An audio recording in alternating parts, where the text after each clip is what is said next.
guys, it's Videobob, and I've just got my repair estimate for the Rolls Royce Phantom.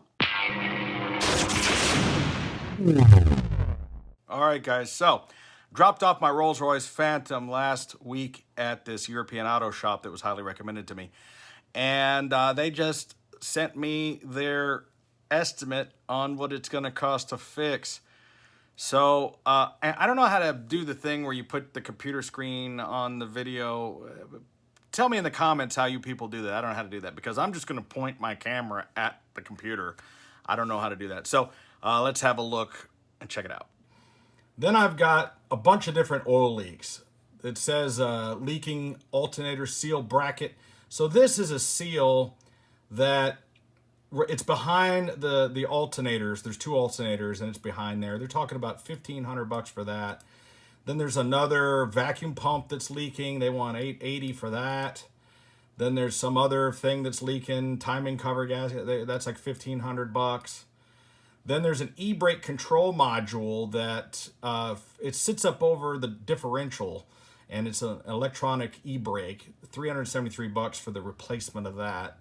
I guess they're charging me 2 hours for that, something like that. The motor mounts, there's 3 motor mounts. Now they're saying that the 3 motor mounts, they want $1,000. Now I know that they're about $200 a piece, so that's $600. So you know that's however much labor. Maybe it's worth it, but you know I told them I have no vibration issues with the car whatsoever. So I don't know if I need to do that.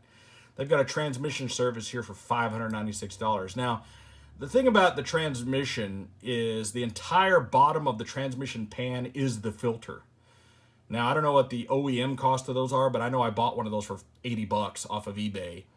So you just do what's called a pan drop. Now, on these cars, it was supposed to be a lifetime fluid. BS. There's no such thing as lifetime fluid. I recommend changing your transmission fluid every 50,000 miles. This car's at 80. And I want to change it. Now, I don't know about the $596. I told him, look, I'll supply you the parts and I'll have you do it. I want them to make money. They deserve to make money, but gosh darn, you know. They sent me some photos showing me, you know, they said there was some coolant leaks. Well, this is a picture that says Land Rover on it. That's probably not my car. You can't see it enough. Let me scan up. There you go. See what it says? It says Land Rover. I think they sent me that picture by accident. That doesn't go to my car. But they were pointing out to me that whenever your black plastic coolant pipe connectors turn this color of brown, that means that these things are ready to break, and they will. Now, as long as you don't touch it, it probably won't break.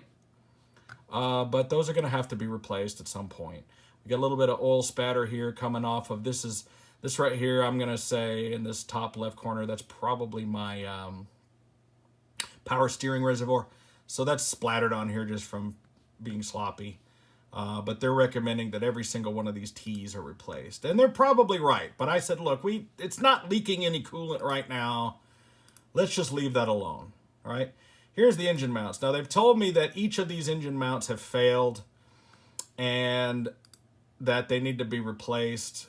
Now, I went and it's called Scuderia, right? Scuderia, you can get these for $183 a piece. I don't know how hard they are to do. You know, I don't know how hard it is to get that out and replace it.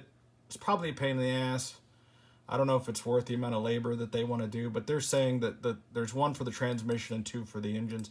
But I told them I'm experiencing 0 vibration. You can't even hear the engine running. All right, now here's some of the oil leaks they're pointing out to me. It's very wet under here. This right here is I don't know if this is the upper or lower alternator. I can't tell from this vantage point. But, you know, they say that this whole cavity back here is it's very wet.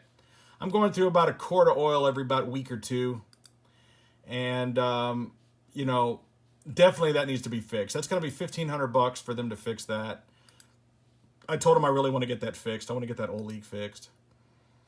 They're showing that this is all wet. And I said, look, in certain areas where you have caking and whatnot, I'm thinking that those aren't that big a leak. Then they're just telling me, you know, hey, your cabin filter's dirty. Those things are $10 a piece. I can do that myself. I don't need that. All right, every gosh darn light on this car is on. And I don't know if you can read these on the video, but like fault. Engine digital motor electronics, DME 1 and 2, electronic transmission management, ABS dynamic stability control, instrument cluster, 6 faults, parking brake, car access system, just the valve, oh, those are good. Let's see, chassis integration module, electronic damper control, 4 faults. Just good Lord, man. Let's see, integrated automatic heating and AC system. I don't know, that seems to all be working. I don't know. Light modules, park distance control says one of those is out. Another power module, siren and tilt sensor. I have noticed that my siren doesn't work. And I should be thankful because I don't hear any bings or bongs when I get in the car. 2 battery management says it's got a fault. I don't know. Airbag steering column switch cluster has a fault. Oof. So, you know, look, if I were to do everything that's on this estimate, it was like $7,000. But that's just ridiculous. That's not going to happen. Looks like what I'm going to have to spend here. Where's my, I'll get my calculator. So to do the main module that was giving me trouble, that he's got that at 1805. And then the other major leak was 1505. And then let's see here. That parking control, the e-brake 373. So we're up to about $3,600, and then we're going to probably do transmission. So I'm looking at least $4,000 that I'm going to spend on this repair. And you know what's? Oh God, it's crazy. Now the funny thing about this is that this is basically a BMW 760 Li. I could buy an entire BMW 760 Li for probably $4,000 or $5,000. But it would have the same problems. If you went and bought a 2004 or the same year 760 Li with 80,000 miles on it, it would probably have many or most of the same problems. Now, the thing is I could still drive the car. You know, if you had a 15-year-old BMW 760 7 Series, well, it would have some oil leaks, and it would have lights on the dash, and it would have some of these same problems, but you could still drive the car. I mean, I was driving the car daily.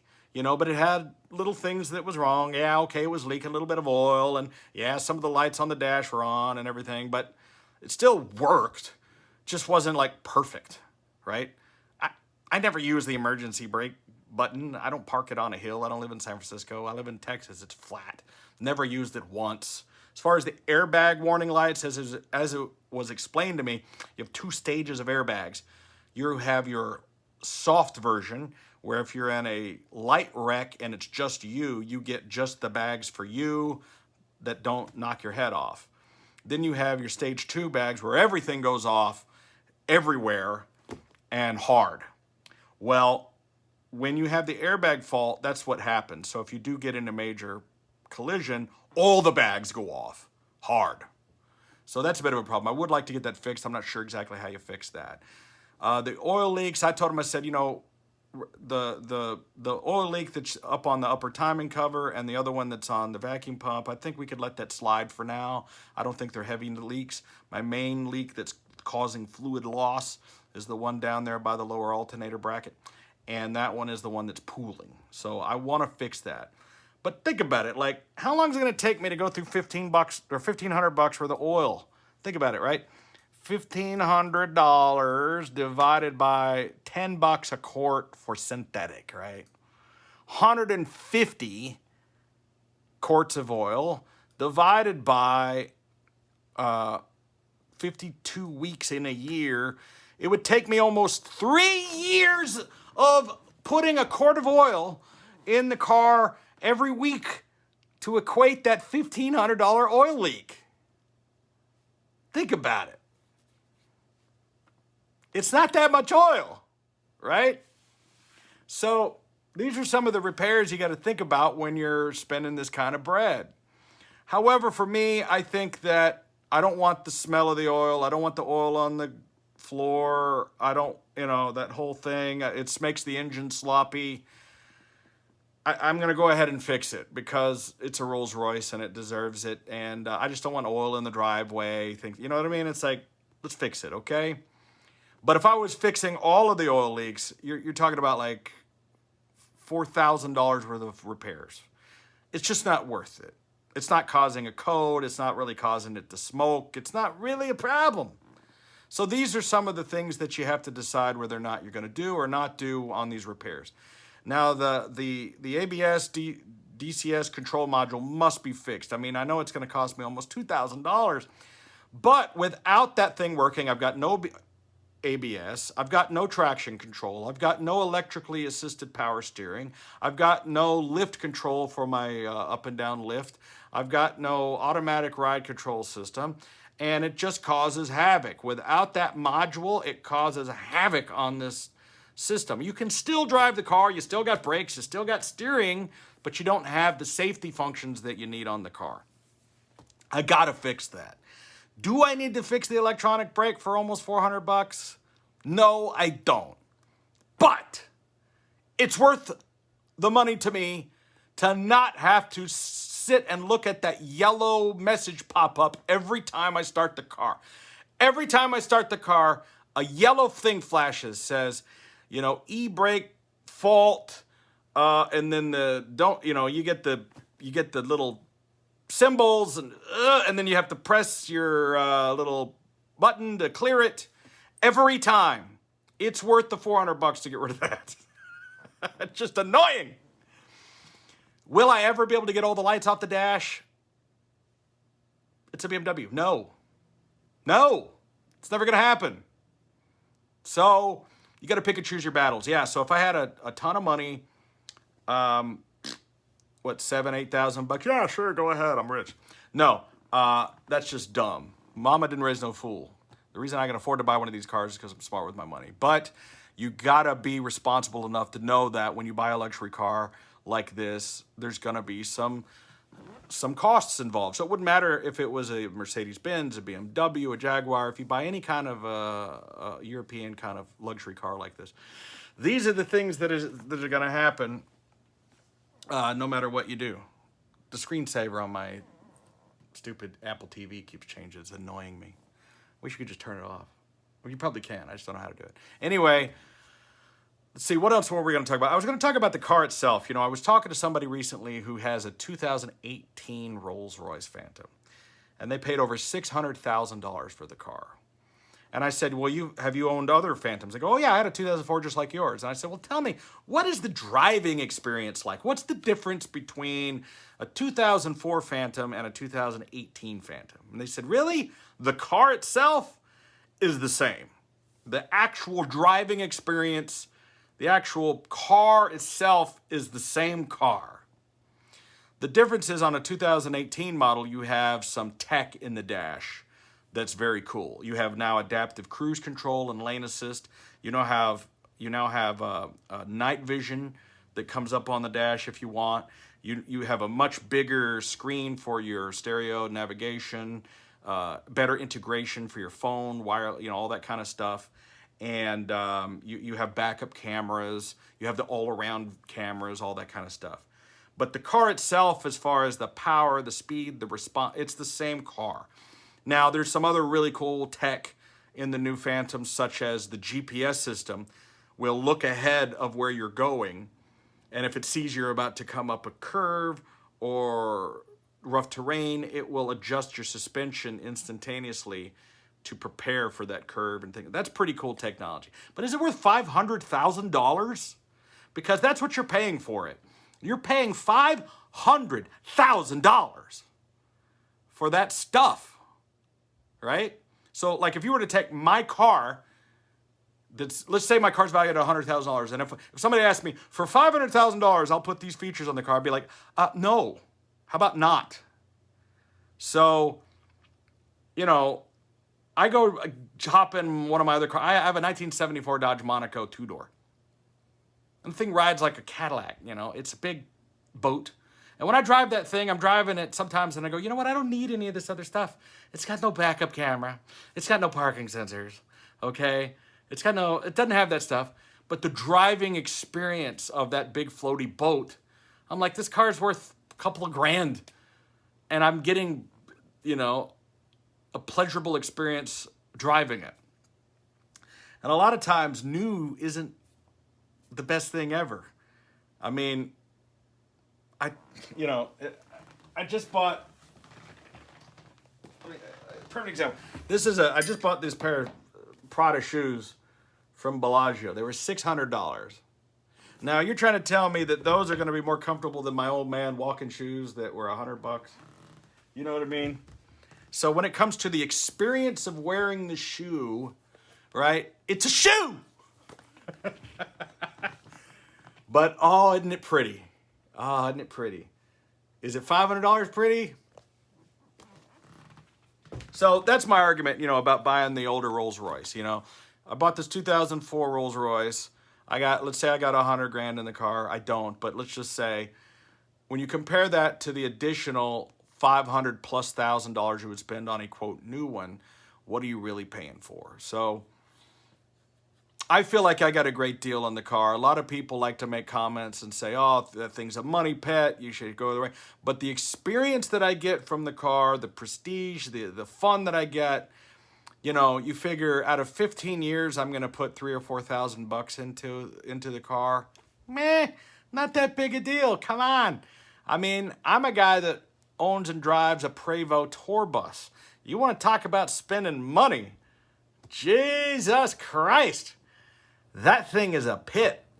But it's the price you got to pay to drive around in your own personal tour bus, you know?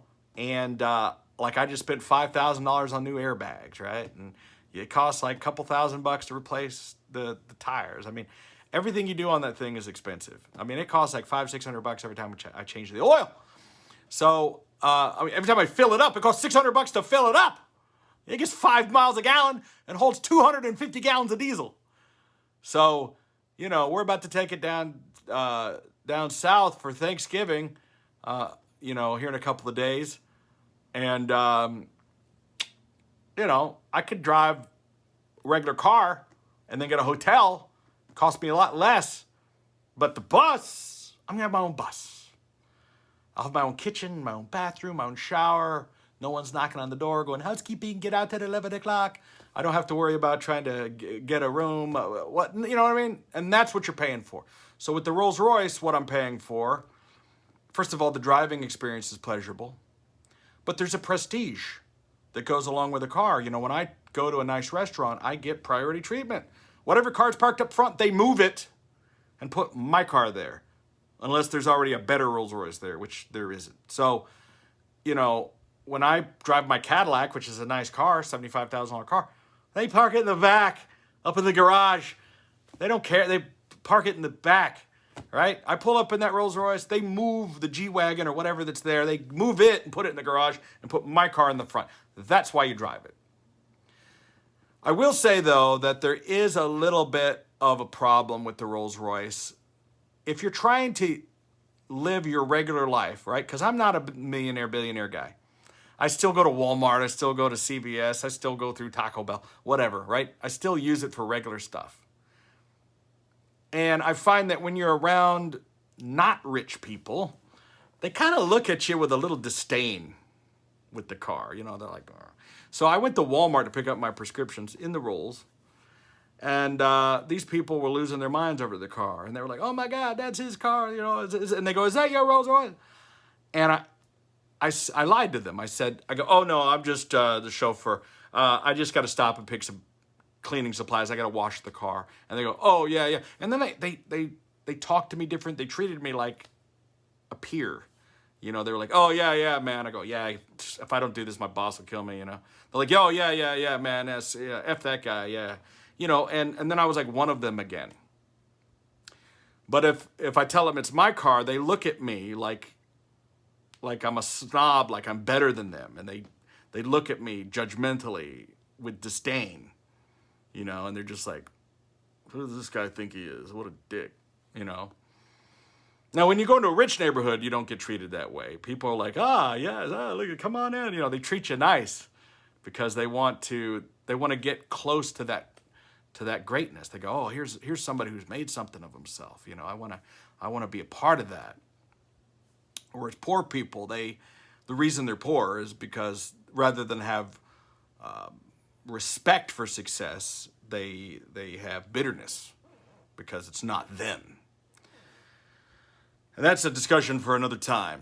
But you asked me, why do I want the car? It was my dream car. I love the car. I'm not getting rid of the car. No, it's not a money pit. I don't mind putting a little money into it. I love the damn thing. Every time I get in it, I enjoy the crap out of it. I'm only going to live like another 15 or 20 years. So I want to enjoy my life, and I want to be able to have what I've always wanted, and I have it. So if that means I got to put a little money into it every 5 or 10 years, meh. It's worth it. I get to drive around a Rolls Royce Phantom. And how cool is that? I know this is kind of a boring talking video. Didn't get to see any cool pictures of the car, but stay tuned. I'll be going over to the shop and we'll be looking at the thing, checking out the repairs and seeing how it goes. And if you want to know more about this stuff, please stay tuned. Thank you so much for subscribing. And thanks for turning on your notifications because that means you get to check out my live videos when I do them. I'm this close to hitting 60,000 subscribers as to this video. So if you haven't subscribed yet, maybe you'll be the one to kick me over the top. So go ahead and subscribe now. And my goal is to hit 100,000 maybe by the end of the year. Help me do it. All right. Thanks for watching. I'm Videobob.